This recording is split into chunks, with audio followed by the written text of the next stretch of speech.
안녕하세요. 책 읽는 뮤지입니다. 오늘 소개할 책은 곤도마리의 정리의 기술입니다. 저자를 소개할게요. 곤도마리의 세계 최고의 정리 컨설턴트로 NHK, TBS 등의 방송 매체를 통해 정리 전동법을 전파하여 큰 호응을 얻었다. 유치원을 다닐 때부터 정리에 푹 빠진 채 자랐으며 여성 잡지에 나오는 정리정돈법을 직접 해보면서 잘못된 점을 찾아내고 설레지 않으면 버린다. 자신만의 정리법을 완성했다. 무엇보다 주변을 정리하면서 자신이 원하는 것이 무엇인지 깨닫고 일의 효율성뿐 아니라 자신감과 자존감이 높아지는 경험을 했다. 이를 바탕으로 수많은 고객을 컨설팅 해주면서 정리가 인생을 바꿀 수 있다는 사실을 증명해 나가고 있다. 대표작 정리의 힘, 정리의 기술, 일본, 한국뿐 아니라 미국과 유럽에서도 단숨에 종합 베스트 1위에 오르면서 전 세계에 곤도마리의 열풍을 일으켰다. 넷플릭스에서도 곤도마리의 설레지 않으면 버려라 넷플릭스 오리지널 시리즈 제작 방영했고 그녀 이름을 딴 곤마리하다는 정리를 지칭하는 동사로 사전에 등재되기까지 했다. 사전에 등재되기까지 한 그녀 정말 너무 놀랍네요. 프롤로그 설레는 삶은 정리에서 시작된다. 진짜 인생은 정리 후에 시작된다. 그런 까닭에 나는 많은 사람들이 가능한 빨리 정리를 끝내기를 바란다. 이는 내가 지금껏 많은 시간을 정리 연구에 투자하면서 깨달은 생각이자 간절한 바람이다. 정리를 끝냈나요? 정리의 시작점은 버리기를 끝내는 것이다. 마음이 설레는지 설레지 않은지를 기준으로 모든 물건을 가려내고 제대로 버리지 않고서는 정리가 아예 불가능하다. 물론 무조건 물건을 버린다고 해서 정리가 되는 것은 아니다. 마음이 설레는 물건을 제대로 남겨야 한다.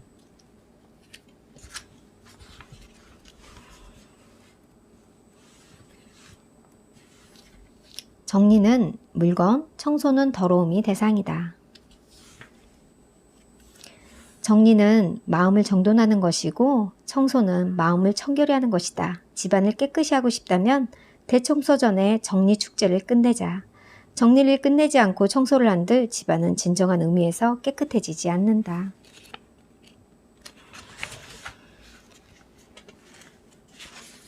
나에게 이로운 물건은 설레는 물건이다. 결국 진짜 필요한 물건은 틀림없이 자신을 행복하게 해주므로 적극적으로 설레는 물건에 걸맞는 대우를 해줄 필요가 있다는 말이다.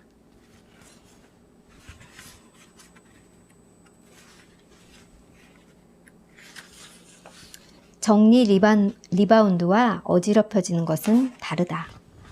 정리 리바운드와 어지럽혀지는 것은 다르다.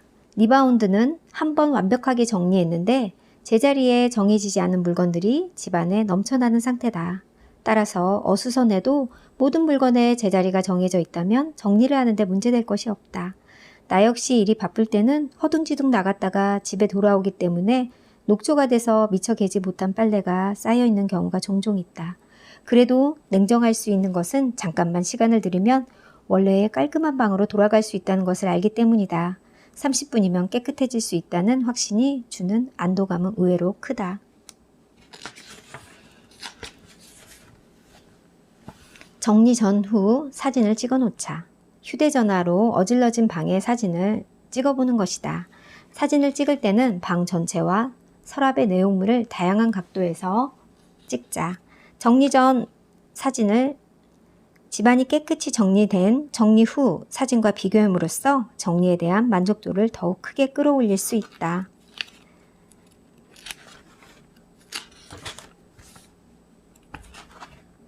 애정이 깃든 물건을 설렘을 선물한다. 정리 현장을 포함해 매일 온갖 물건을 봐오면서 깨달은 점이 한 가지 있다. 그것은 사람의 마음을 끄는 매력이 있는 물건은 다음과 같다. 그 세 가지 요소는 첫째, 얼마나 아름다운 물건인가, 선천적 매력. 둘째, 어느 정도 물건에 애정을 쏟았는가, 후천적 매력. 셋째, 얼마나 오래된 물건인가, 경험치. 자신의 주위를 설레는 물건으로 꾸미고 애정을 쏟으면 집안을 미술관처럼 설레는 공간으로 만들 수 있다. 사람으로부터 귀하게 대접받고 사랑받은 물건에 기쁨과 품격이 깃드는 것은 당연한 일이 아닐까?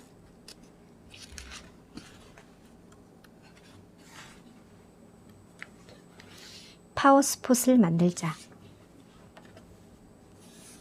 나만의 공간을 갖는 효용은 매우 크다. 몸이 꽁꽁 얼 것 같은 추운 겨울에 따뜻한 손난로 하나만으로도 얻을 수 있는 안도감이라고나 할까? 나만의 설레는 공간이 하나 있는 것만으로도 우리는 형용할 수 없는 행복한 기분을 느낄 수 있다. 나만의 공간은 이른바 파워스폿, 즉 힘을 얻을 수 있는 공간과 같은 효과를 준다. 정리 후 물건을 줄였는데도 집안이 설레지 않는다면 자신에게 설렘을 주는 물건들로 나만의 공간을 만들어 보자. 그것으로 인해서 집에서 보내는 시간이 훨씬 더 즐거워질 것이다.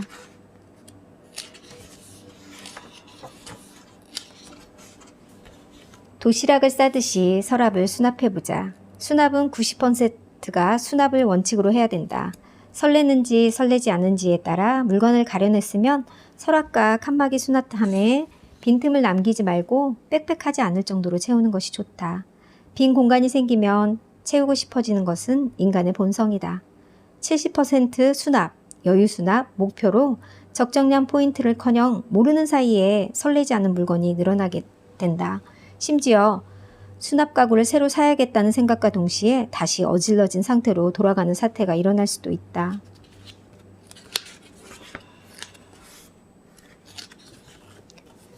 브래지어는 모양을 살려 수납하자. 실제로 정리 후에 여성 고객들이 가장 먼저 구입하는 물건들 중 하나가 속옷이다.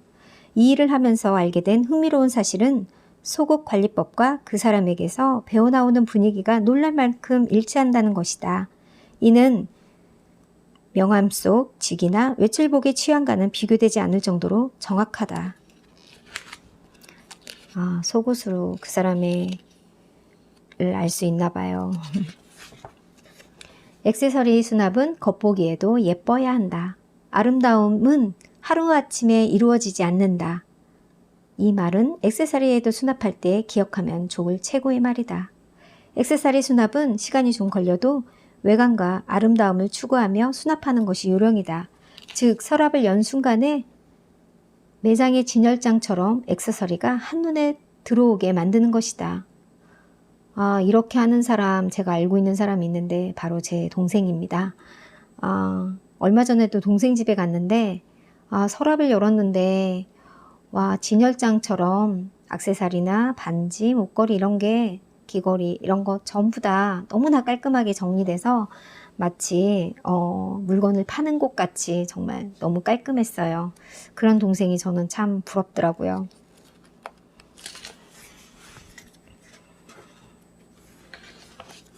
화장품에 대한 얘기를 할게요. 화장품의 수명은 개봉일을 기준으로 해서 가루 제품은 2, 3년, 립스틱은 기름 냄새가 나기 시작하면 쓰지 못하니까 보통 1년, 리퀴드 파운데이션처럼 스킨케어에 가까운 것은 1년이 한계예요. 화장품은 나를 가장 설레게 만든 물건이에요. 화장은 그날의 자신을 여자로 만들어주는 의식이니까요. 매일 아침 화장을 설렘 없이 타성으로 끝내면 그저 그런 하루가 되어버리죠. 그러니까 남을 위해서 화장하는 게 아니라 자신을 위해서 저자는 하나 봐요. 저도 이 말에 공감합니다. 속옷은 세면실에 두지 마라. 물을 자주 쓰는 곳에 물기를 닦기 위한 대책도 마련해 두어야 한다. 사실 이 점은 고객의 집에서 본 방법을 배워 따라 해보았더니 의외로 간단히 해결되었다. 바로 세면실에 손을 닦는 수건과 물기 닦는 수건을 따로 놓는 것이다. 속옷을 세면실에 두는 사람이 의외로 많은데 이것은 좋은 방법이 아니다. 세면실은 여럿이 사용하는 공적인 장소이기 때문에 원래 속옷은 보이지 않도록 입는 것이 그 특성인데 자신 이외의 사람이 드나드는 공간에 수납되면 속옷이 밖에서 보이지 않더라도 불편한 느낌을 받을 수 있다. 따라서 속옷을 공적인 공간인 세면실에 수납해서는 안 된다. 주방 수납은 청소의 편리성이 관건이다. 주방의 비밀을 찾기 위해서 음식점의 주방에 들어가서 직접 관찰한 적이 있다. 주인에게 부탁해서 점심과 저녁 사이 브레이크 타임에 주방에 들어가 관찰을 했나 봐요. 프로들은 대체 어떤 수납 비법을 갖고 있는지 큰 기대를 품고 주방에 들어갔다. 그 기대는 보기 좋게 빗나갔다. 도구들이 카테고리별로 분류되어 있는 것 외에는 기대했던 수납이 비법은 전혀 찾을 수가 없었다. 조리장에게 가서 주방에서 정리란 어떤 것인지 물어보니 그는 주방 정리하면 물과 기름을 제거하는 것이죠 라고 답했다. 사용하기 편리한 주방은 수납보다 얼마나 청소하기 쉬운가에 달려있다. 신기하게 청소하기 쉬워서 늘 반짝반짝 주방에 있으면 선반 속 물건을 꺼내는 스트레스는 전혀 느껴지지 않는다. 즉 즐겁게 요리할 수 있는 주방에서 먼저 목표로 해야 될 것은 청소하기 편리한 주방이다. 따라서 청소를 쉽게 하려면 싱크대와 가스레인지 주위에는 기본적으로 물건을 놓지 말아야 한다. 주방에 휴지통이 있으면 설렌다는 사람은 거의 없을 테니까 일단 보이지 않는 곳에 둔다. 만약에 정리를 해서 싱크대 밑에 빈 공간이 생기면 망설이지 말고 휴지통을 넣어보자. 휴지통을 수납장에 넣는 방법은 혼자 사는 사람이든 가족이 같이 사는 사람이든 꼭 도전해 보기를 바란다.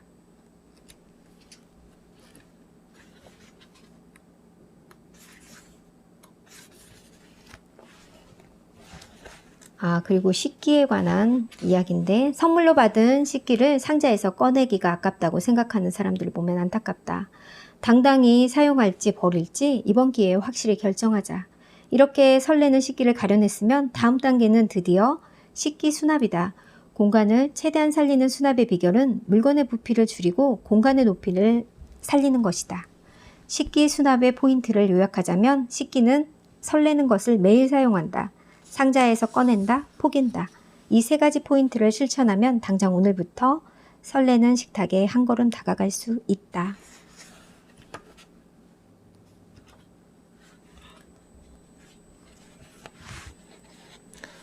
그 다음 비닐봉지에 관한 이야기예요. 내가 비닐봉지를 모아두는 방법은 이렇다. 비닐봉지에 공기를 빼서 납작하게 한 후에 작게 갠 다음 옷과 같은 요령으로 나란히 세워서 상자에 담는 것이다.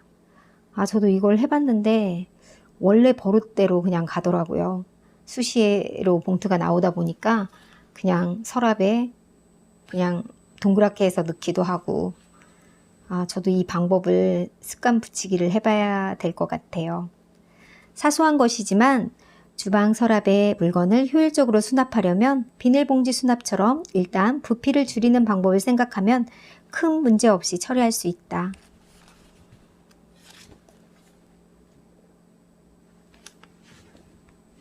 주방은 무리해서 간결함을 최우선으로 하지 않아도 되는 곳이다.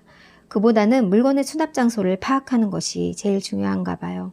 그것만 가능하면 다양한 물건으로 채워진 주방을 자랑스럽게 생각해도 된다. 주방에서 요리를 하는 것만으로도 행복을 느낄 수 있는 자신만의 설레는 주방을 목표로 정리해보자.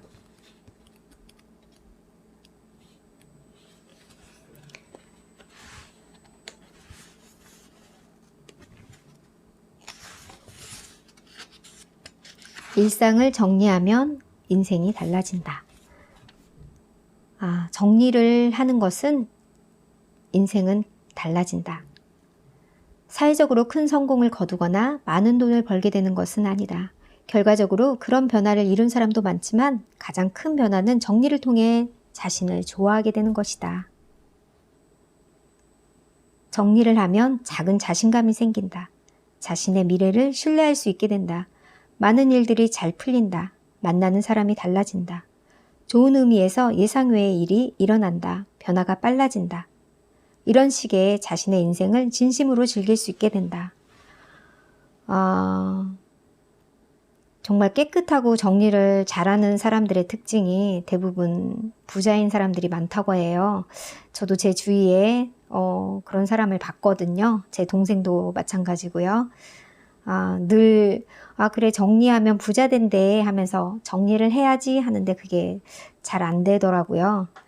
됐다가 다시 또 어지러지고 그거의 반복인 것 같아요. 물건과의 관계를 보면 인간관계도 알 수 있다. 어떤 방으로 만들고 싶으세요? 고객들에게 이렇게 물었더니 의외로 많이 듣는 대답이 있다. 정리하면서 결혼할 수 있는 방을 만들고 싶어요. 정리하면 결혼할 수 있는 방을 만들고 싶대요. 그게 가능할까요?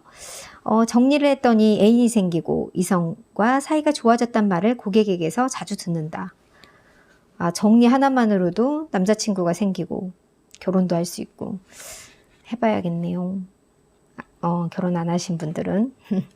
지금까지 많은 사람들은 상대로 정리, 컨설팅을 해오면서 얻은 원칙이 있는데 대체로 만남이 없는 사람들은 낡은 옷이나 서류가 쌓여있는 경우가 많다는 것이다. 또한 사귀는 사람이 있어도 상대방을 신뢰하지 못하는 사람들은 남아있는 물건을 소홀히 다루는 경향이 있다. 사람과의 관계는 물건과의 관계에서도 그대로 드러난다. 정리를 끝내면 일상이 정돈된다. 내 고객의 절반 정도는 자녀를 둔 주부다. 그래서 어린 자녀를 키우는 워킹맘, 그분들을 많이 목격하셨나 봐요. 책장도 벽장도 덜 중요한 물건들로 채워져서 정작 가장 중요한 물건은 소중히 다루지 못했어요. 나 자신을 소중히 여기지 않았던 것인지도 모르죠. 지금도 너무 바쁘면 순식간에 빨래가 쌓이고 피곤해서 손가락 하나 꼼짝하기 싫을 때도 있지만 그래도 불안하진 않아요. 오늘은 피곤하니까 쉬어도 된다고 자신을 용서하게 됐어요. 늘 하던 대로 밥하고 빨래를 하는데도 행복하다고 느끼는 순간이 확실히 많아졌어요. 정리를 끝낸 사람들의 이야기를 들으면 이런 감상이 가장 많다. 나는 당연하게 여겼던 메일을 소중히 하는 것이 설레는 메일을 보내는 것이란 사실을 많은 고객들로부터 배우고 있다.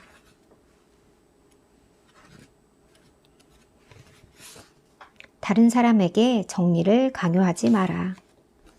내가 좋아하는 통쾌 버리지 않는 기술의 저자는 나토와 초콜릿의 포장 용기를 수천 개 모은 만물학자다. 사람 냄새 나는 생활감 없는 황량한 집을 좋아하지 않습니다. 그는 단호하게 말하며 철저히 버리지 않는 생활의 미학을 주장한다. 그에게는 물건이 많은 지금의 상태가 설레는 공간인 것이다. 이 저자처럼 주장이 확실하진 않아도 어떤 공간에서 지낼 때 설레는지는 사람마다 다르다. 사람에 따라 가치관이 다른 것은 당연하다. 타인을 바꿀 수 없다. 남에게 정리를 강요해서는 안 된다. 그러니까 우리가 보기에는 이거 버려야 될 것 같은데 이거 진짜 왜 이럴까 하는데 그 사람에게는 그게 설레는 물건이 될 수 있다는 거죠. 에필로그, 두려워하지 말고 정리를 즐겨라. 전문적이고 세부적인 수납 기술은 세상에 많지만 그래도 나는 정리는 마음가짐이 90%라고 생각한다. 정리는 결국 자신을 보는 행위다. 그래서 괴로운 순간도 있다. 지금까지 물건을 쌓아온 양만큼 물리적으로 시간도 걸리고 체력도 소비된다. 당신은 지금 정리축제를 즐기고 있나요? 정리축제에 저도 곧 들어가야겠어요. 정리는 과거의 자신을 부정하는 것이 아니라 지금의 자신을 인정하기 위해서 해야 한다. 나는 정리밖에 모른다. 이 책은 많은 분들의 사랑과 격려로 완성되었다. 정리의 마법이 불러온 일상의 기적이 설레는 인생을 만드는데 여러분에게 조금이라도 도움되기를 바란다. 저는 이 책을 읽고 내가 너무 많은 걸 사고 가졌구나 하는 반성과 자책, 또 내가 충분히 많은 걸 가졌음을 감사하게 되었어요. 알면서도 또다시 뭔가를 사고 물건을 들이고 있는 나, 반복되는 이런 상황에서 또 한 번 정리의 중요성을 느낍니다. 미니멀 라이프가 한참 유행이던 때 저도 그 서적에 관한 책들을 많이 사서 읽기도 했는데 그때 읽고 다시 또 청소를 했다가 또 다시 어지러졌다가 그래서 물건은 자꾸 나오고 쓰지 않는 물건은 어느새 또 쌓이고 그래서 늘 정리는 매일 해야 되는 일인 것 같아요. 오늘은 정리하는 날, 불필요한 거는 빼는 그런 날이 되고 싶네요. 최소한의 물건으로 한정된 시간 속에서 세상을 잘 살다 간다면 참 좋지 않을까 하는 생각이 들었던 책입니다. 오늘은 정리하는 날, 불필요한 건 빼는 그런 날이 되길 응원합니다. 여러분도 정리하는 날 되세요. 감사합니다.